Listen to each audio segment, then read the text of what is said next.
Mga pasahero o motoristang naliligo sa pawis dahil sa sobrang init. Tila hulog ng langit ang mga naglalako ng malamig na tubig. Pero paalala ng FDA maging mapanuri sa pagbili ng bottled water lalo na yung mga ibinebenta sa kalsada. Posible kasing hindi ito rehistrado at may masamang epekto sa kalusugan. Balitang hatid ni Michael Fahati.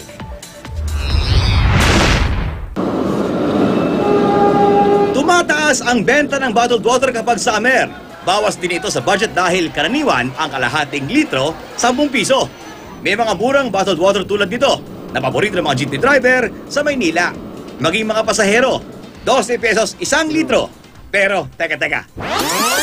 Bago mo inumin ang anumang produkto, sabi ng FDA, mabuti munang alamin kung ito ba ay rehistrado para masigurado ang kaligtasan mo. Dito natin malaman sa likod kung ang isang produkto ay rehistrado. Liit lang, merong LTO number, meron siyang registration number FR, nandito yun. Ito ay mandatory. Kapag rehistrado, ibig sabihin, dumaan ito sa pagsusuri di lamang ang lamang tubig, pati na ang boteng plastic at maging ang takip at selyo nito. Titingnan natin kung yung ginamit ba niya na packaging material ay food grade, 1. 2, ipoproba din niya na hindi magmamigrate on the packaging material itself na hindi magmamigrate dun sa lalamanan niya. Marami raw nagkalat sa merkado na di rehistrado. Nagkalat din ito sa lansangan tuwing ikay natatraffic marahil.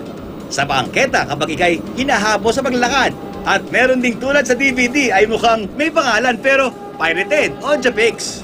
Sa isang mapanuring mamimili, tingnan yung cover. Kung linifeel lang, tingnan nila na talagang unbroken yung seal, inspekin nila na yung integridad noong packaging material ay naandoon pa.